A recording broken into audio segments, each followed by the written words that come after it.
Muy buenos días damos a todos y les saludamos en el nombre del Señor. Esta es la Iglesia Pacto de Gracia, una iglesia presbiteriana y reformada en San José, Costa Rica. Yo soy Guillermo Green, su pastor. Le invitamos en esta mañana a que busquemos en la Biblia, primero de Samuel, capítulo 28. Iniciamos este mensaje hace unas semanas y hoy vamos a completar esta historia muy triste, por cierto, del fin de Saúl. Habíamos leído la primera parte y habíamos analizado cuando los filisteos, vaya hojeando en su Biblia, versículos 1 y 2, los filisteos se reunieron un gran ejército contra Saúl e Israel, y Saúl quiere consultar a Dios, pero ¿qué pasó? Chicos, ¿se acuerdan? ¿Dios le contestó? No le contestó. Y Saúl termina buscando ¿a quién? A una adivina, a una bruja. Y usted sabe que Dios había prohibido las adivinas y mediums en Israel. Sin embargo, Saúl, ante su aflicción, quiere saber el futuro. Y hablamos ese domingo pasado de que las pruebas sacan lo que está en su corazón. Aquí estamos viendo lo que estaba en el corazón de Saúl. Él está enfrentado con una gran prueba, ejército grande, la posibilidad de la muerte, y ahora vemos lo que está en su corazón.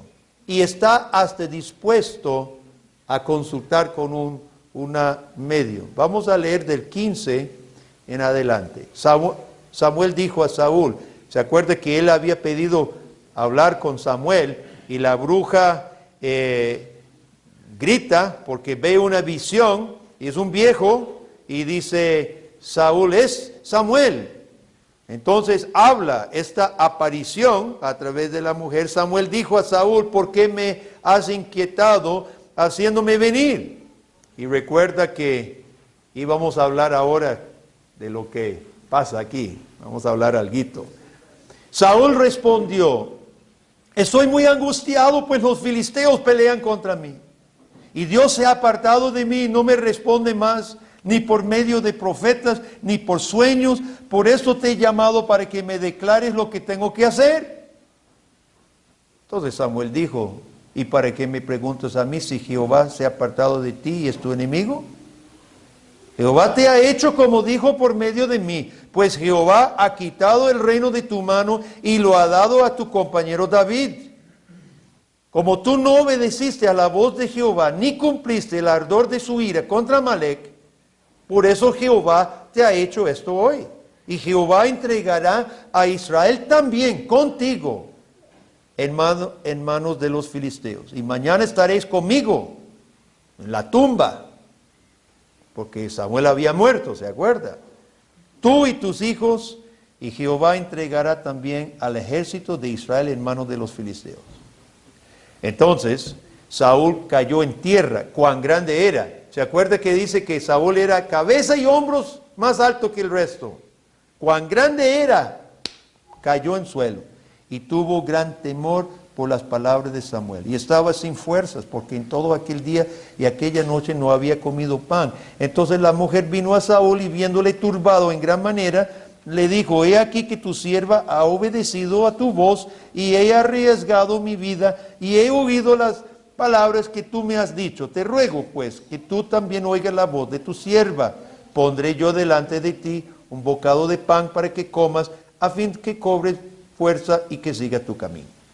Él rehusó diciendo, no comeré, pero porfiaron con él sus siervos juntamente con la mujer y él les obedeció. Se levantó pues del suelo y se sentó sobre una cama. Aquella mujer tenía en su casa un ternero engordado, el cual mató luego y tomó harina y la amasó y coció de ella panes sin levadura y lo trajo delante de Saúl y de sus siervos, y después de haber comido se levantaron y se fueron aquella noche Pase a capítulo 31. Los filisteos pues pelearon contra Israel, capítulo 31. Y los de Israel huyeron delante de los filisteos y cayeron muertos en el monte de Gilboa. Y siguiendo los filisteos a Saúl y a sus hijos, mataron a Jonatán, a Abinadab, a Malquisúa, hijo de Saúl. Y arreció la batalla contra Saúl y le alcanzaron los flecheros y tuvo gran temor de ellos. Entonces dijo Saúl a su escudero: saca tu espada y traspásame con ella, para que no vengan estos incircuncisos y me traspasen y me escarnezcan. Mas su escudero no quería, porque tenía gran temor. Entonces tomó Saúl su propia espada y se echó sobre ella. Y viendo su escudero a Saúl muerto, él también se echó sobre su espada y murió con él. Así murió Saúl en aquel día, juntamente con sus 3 hijos y su escudero y todos sus varones, y los de Israel que eran del otro lado del valle, del otro lado del Jordán, viendo que Israel había huido y que Saúl y sus hijos habían sido muertos, dejaron las ciudades y huyeron, y los filisteos vinieron y habitaron en ellas. Aconteció al siguiente día que, viniendo los filisteos a despojar a los muertos, hallaron a Saúl y a sus 3 hijos tendidos en el monte de Gilboa. Y le cortaron la cabeza y le despojaron de las armas, y enviaron mensajeros por toda la tierra de los filisteos para que llevaran las buenas nuevas al templo de sus ídolos y al pueblo. Y pusieron sus armas en el templo de Astarot, y colgaron su cuerpo en el muro de Betzán. Mas oyendo los de Jabes de Galaad esto que los filisteos hicieron a Saúl, todos los hombres valientes se levantaron y anduvieron toda aquella noche, quitaron el cuerpo de Saúl y los cuerpos de sus hijos del muro de Betzán, y viniendo de Jabes, los quemaron allí, y tomando sus huesos, los sepultaron debajo de un árbol en Jabes, y ayunaron 7 días. Un desastre total. Saúl, buscando consejo y consuelo en la casa de una adivina. Ahí habíamos terminado, habíamos parado en este relato. Samuel está muerto. Dios había guiado a Israel por medio de la voz de Samuel, pero Samuel está muerto. Por medio de Samuel, Dios había advertido a Saúl que le estaba quitando el reino. David, el nuevo ungido, perseguido por Saúl, está fuera de Palestina. Está viviendo en Ziklag, fuera de Palestina. Y ahora Saúl quiere conocer el futuro. Quiere saber lo que va a pasar. Dijimos que la prueba saca de su corazón lo que realmente está ahí. Y cuando Saúl pide saber el futuro, está haciendo exactamente lo contrario de lo que es vivir por fe. La fe sigue a Dios sin saber el futuro. Saúl quiere saber por una divina, satánica, lo que va a pasar. Hablemos de la cuestión de la bruja y la aparición de Samuel. Hay 2 perspectivas básicas en cuanto a esto. Una perspectiva dice que los santos no pueden estar a la merced de toda divina que quiera convocarlos. Y hay muchos pasajes en la Biblia que podríamos citar. Salmo 116 dice, 116:15 dice: estimada es a los ojos de Dios la muerte de los santos, estimada es. Si nosotros estuviéramos a la merced de cada brujo, cada chamán que llamara a un muerto cristiano, no sería estimada nuestra muerte, porque seguiría. Segundo de Corintios 5:8, ausente del cuerpo es estar con el Señor. Si estamos con el Señor, entonces ¿cómo podemos estar llamados en cada sesión satanista? Filipenses 1:21, Pablo dice, vivir es Cristo y morir es ganancia.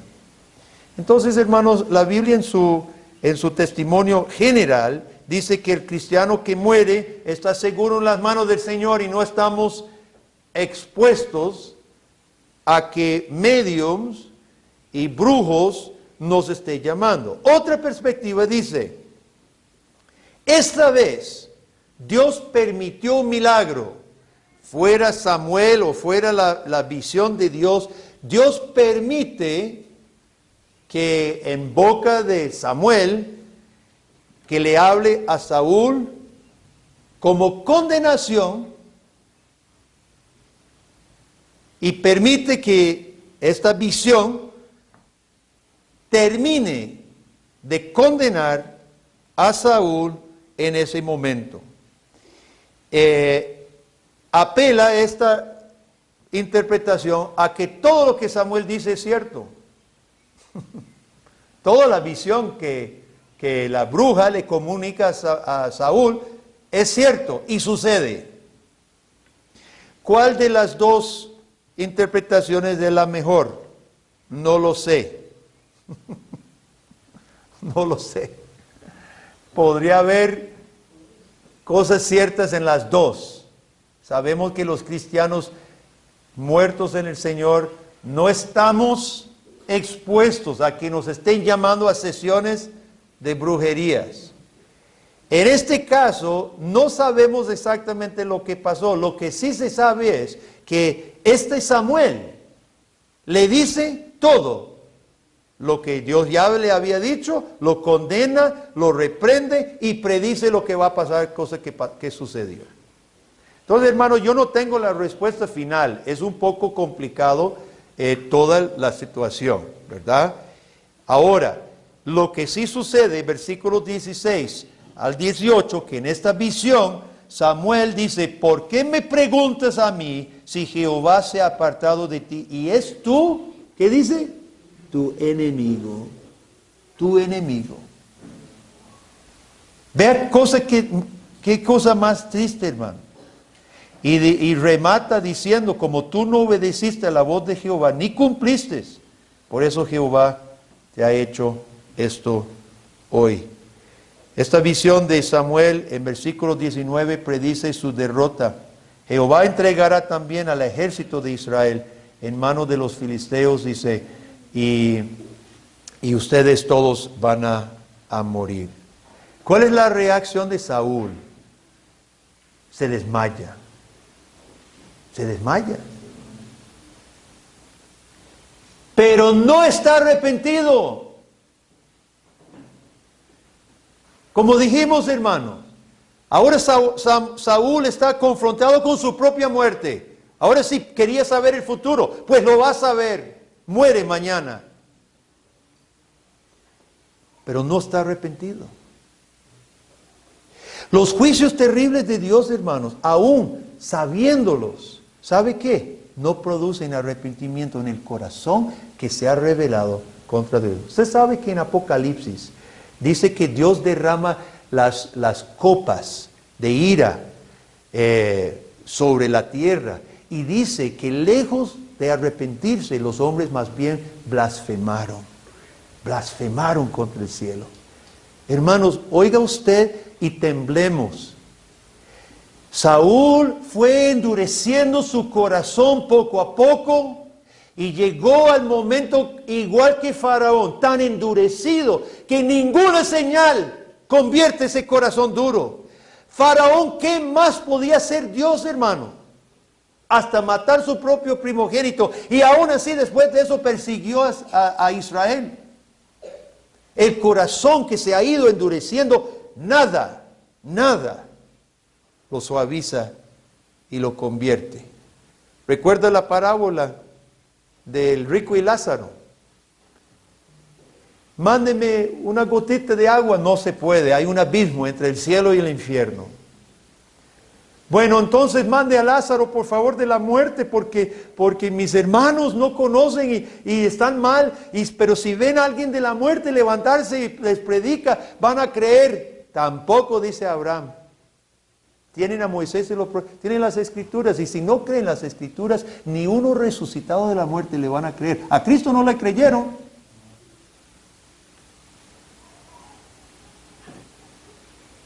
En lugar de paz o alguna seguridad, queridos hermanos, la visita a la adivina dejó a Saúl con gran espanto, con gran temor. Versículo 20. Yo quiero que noten este tema de temor en el pasaje. Versículo 5. Saúl tuvo miedo y se turbó su corazón en gran manera. Está espantado cuando ve tantos filisteos contra él. Versículo 12. Clamó en alta voz la mujer ve a Samuel en su visión y ella teme. Mire, hermano, en este asunto de apartarse de Dios, no busque consuelo. Lo único que va a encontrar es espanto. La misma bruja teme. Capítulo 31, versículo 20. Otra vez Saúl cae en tierra, cuán grande era, y tuvo gran temor cuando el mensaje de Samuel se le viene. En capítulo 31, versículos 3 y 4, se arreció la batalla y tuvo gran temor. Y luego cuando él quiere matarse o quiere que su escudero lo mate, el escudero tiene temor también. Hermano, todos tienen miedo. Todos tienen miedo. Eso es una escena espantosa. Usted sea parte de tu Creador. Usted sea parte de tu Salvador. Espere espanto, porque es lo único que le queda.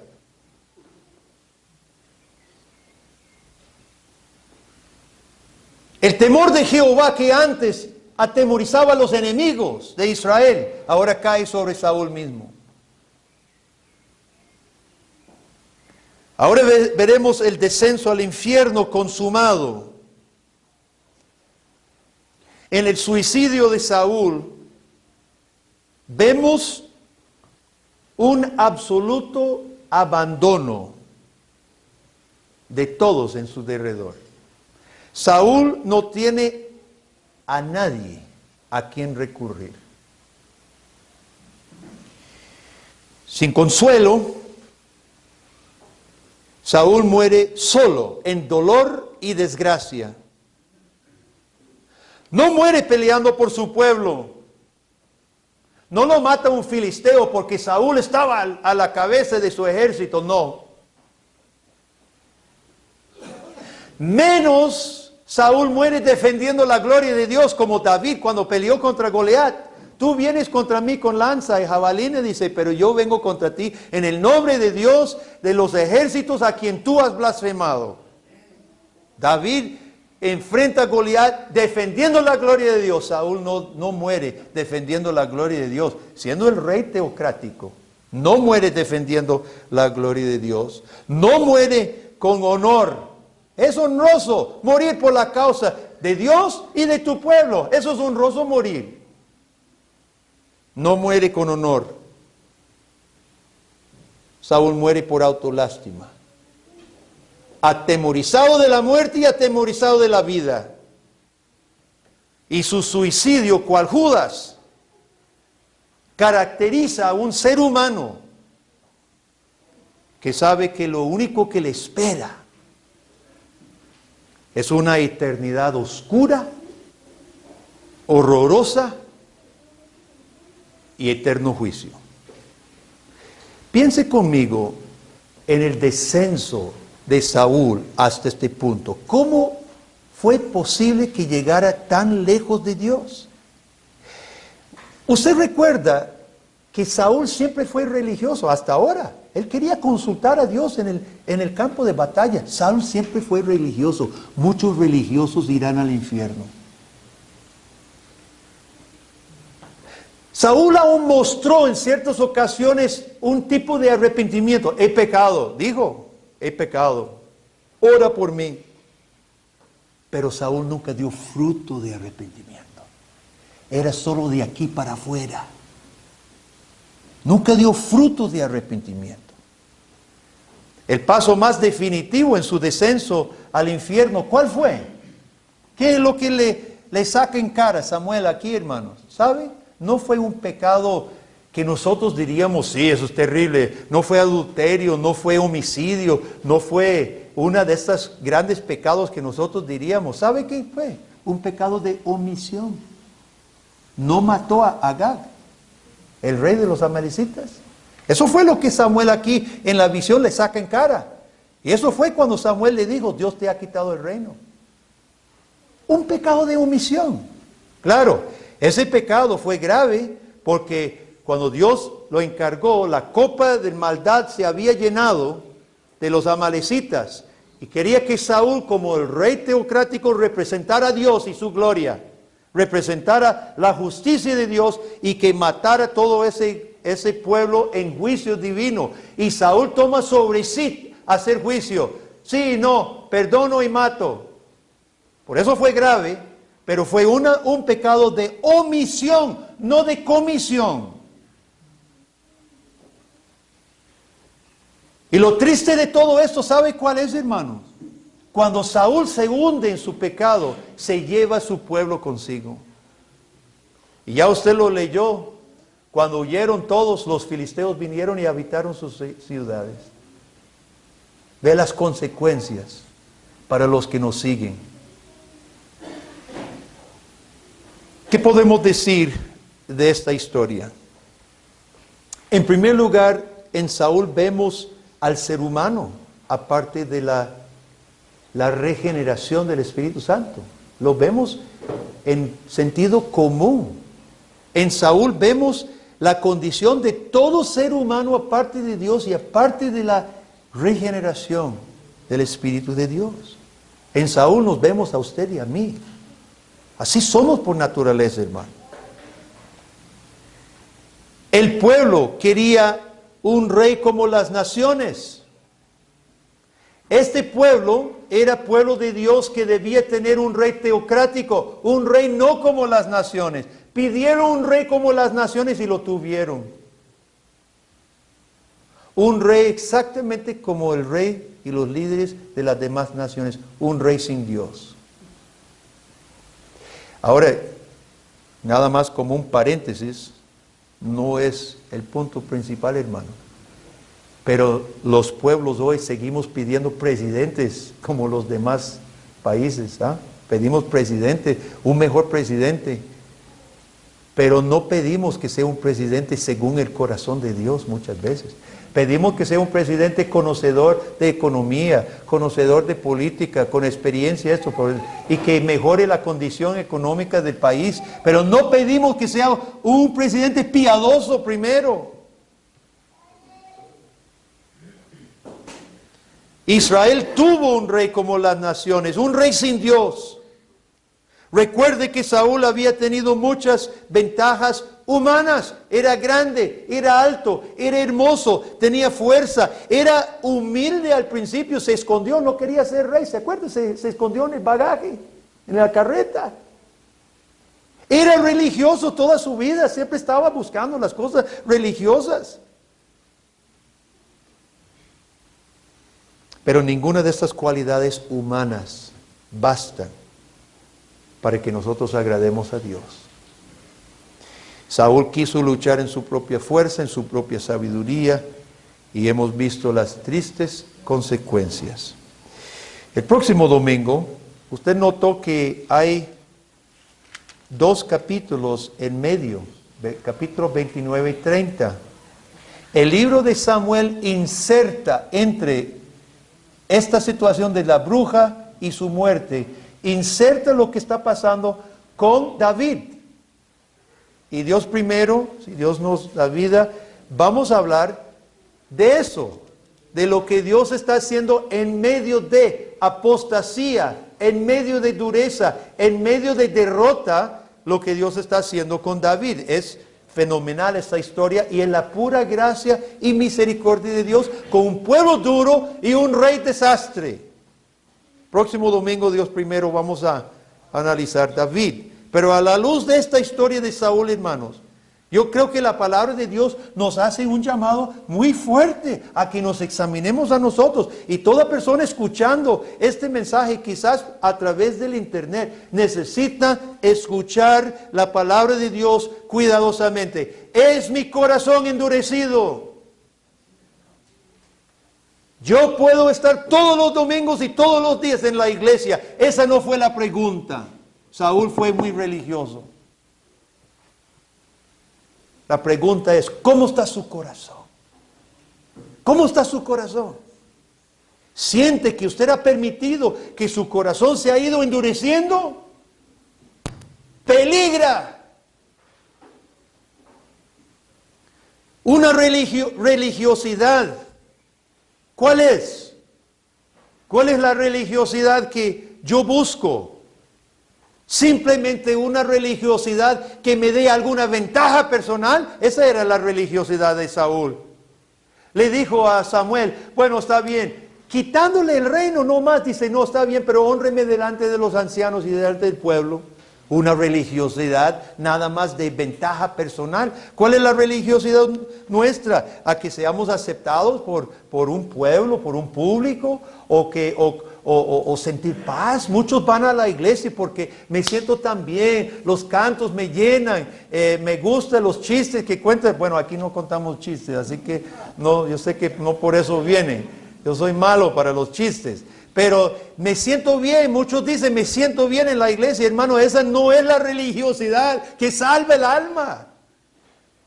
Saúl era religioso toda su vida. Buscó el Urim y Tumim en su último momento, el sacerdote. Ahora, otro punto que nos habla durísimo esto, hermano. No fue por pecado de comisión. Nosotros siempre pensamos en esos pecados, ¿verdad? Miento, robo, hago lo otro. Ese no fue el pecado que condenó a Saúl, que selló su endurecimiento, fue no hacer. Parte de corazón endurecido, ¿sabe cuál es, hermano? Dejar de hacer. Porque cuando cualquier impío puede no matar. Diga, ¿a quién quiere ir a la cárcel? No requiere fe en Dios, no matar, no mentir, no robar. ¿Sabe lo que es la evidencia de la verdadera fe? Desear hacer. Jesucristo resumió la ley: amarás a Dios y a tu prójimo. Jesús no resumió la ley, bueno, no haga esto, no haga lo otro. No, resumió la ley de forma positiva. ¿Cuál está en nuestro corazón? ¿Qué está en su corazón, hermano? ¿Usted siente ese impulso de no omitir, sino de hacer? En la casa, si usted está casado, marido, cumplir con su mujer, cumplir con su hombre, siente.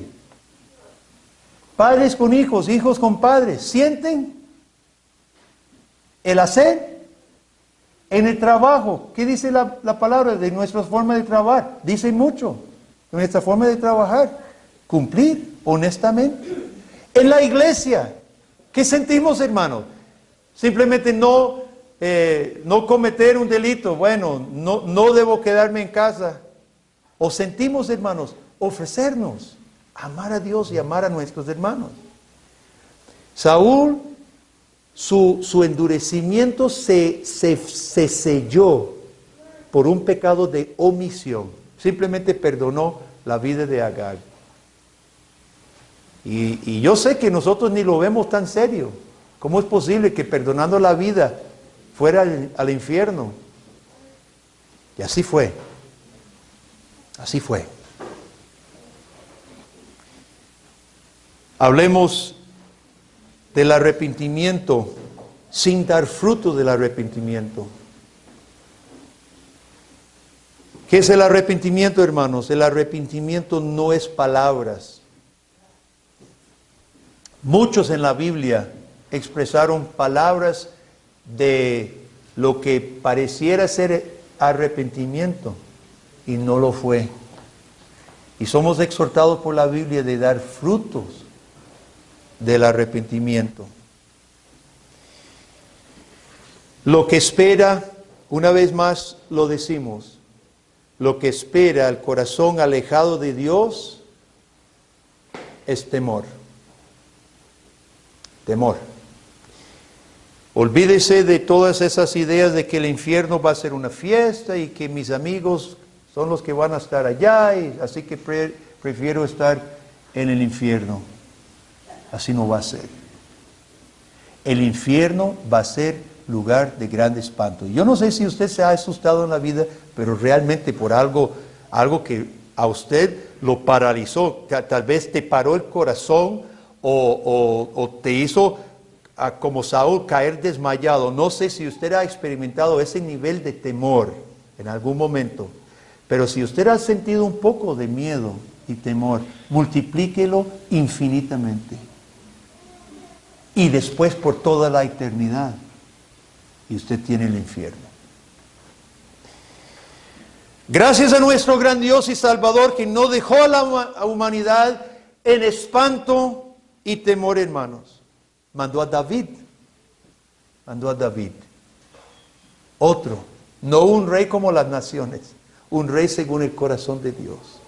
Mandó a David y luego mandó al hijo de David, cumpliendo su promesa y pacto con David, a Cristo, hermano, para cumplir la obediencia que ustedes no hemos hecho. Aquellos pecados de omisión, así como los pecados de comisión, Jesucristo obedeció perfectamente y en la cruz pagó el castigo que nosotros merecemos. Así que recibamos por la fe el perdón de Cristo, hermano. Recibamos por fe el perdón de Cristo con corazones dóciles, no endurecidos, con corazones suaves, corazones receptivos. Recibamos el perdón por un arrepentimiento sincero y fe en Cristo. Y recibamos también mediante esta misma fe el poderoso Espíritu de Dios que es capaz de transformarnos a la imagen misma de Cristo Jesús. Amén. Amén. Oremos. Padre, ante este pasaje muy triste, oh Dios, oscuro, temblamos con un temor santo, Dios. Vemos el triste fin de un hombre que escogió el egoísmo antes que tu gloria. Oh Dios, te ruego que guardes toda persona aquí presente y escuchando este mensaje de este pecado. Que tú selles en nuestro corazón verdadera fe y arrepentimiento, Dios. Y permitas, oh Dios, que Jesucristo entre en nuestro corazón y que tu Santo Espíritu suavice nuestro corazón de piedra en corazón de carne. Y que nosotros podamos confesar a Cristo, Señor y Salvador, y dar fruto verdadero de arrepentimiento. Permite que así sea, Dios. En el nombre de Jesús. Amén.